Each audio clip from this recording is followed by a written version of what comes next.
उत्तर दिनाजपुर जिले के इस्लामपुर उपमंडल की 4 विधानसभा सीटों के लिए मतगणना इस्लामपुर कॉलेज में जारी है। मतगणना अधिकारी और बैलगाड़ी कर्मचारी कड़ी सुरक्षा के बीच मतगणना केंद्र में प्रवेश कर चुके हैं। সবাইকে শুভেচ্ছা, নমস্কার, সালাম, অভিনন্দন। এতদিন সবাই মিলে ভোটে লড়লাম। আজকে মানুষ যে রায় দিয়েছে সেই রায়ের আমরা প্রতিফলন দেখতে পাবো। বিষয় হচ্ছে যে সবাইকে অনুরোধ করব যে এই যে এতদিন ভোট চললো সেটার আজকে লাস্টের দিন, সবাই আমরা আজকে কাউন্টিংয়ে যাব। মানুষ যে রায় দিয়েছে সেটা সবাইকে মাথা পেতে নিতে হবে।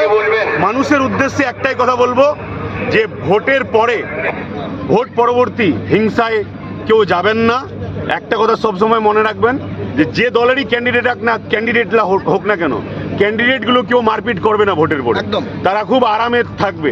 তাই সব দলের সমর্থক কর্মীদেরও বলবো যে আপনারাও সুস্থ মস্তিষ্কে থাকবেন, নিজেদের মধ্যে মারামারি, কথা কাটাকাটি এগুলোতে জড়াবেন না।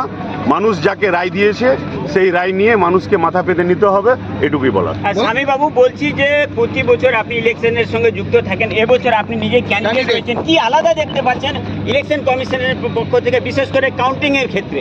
বিষয়টা হচ্ছে যে বিগত পঞ্চায়েত ইলেকশন বলুন, লোকসভা বলুন বা বিধানসভা বলুন, পিছনে এটাতে যেটা একটা পজিটিভ দিক লক্ষ্য করা গেছে যে রক্তপাতহীন ইলেকশন হয়েছে, হিংসার ঘটনা প্রায় খুবই কম। তো এটা একটা পজিটিভ দিক গণতন্ত্রের জন্য, এটা যেন বজায় থাকে।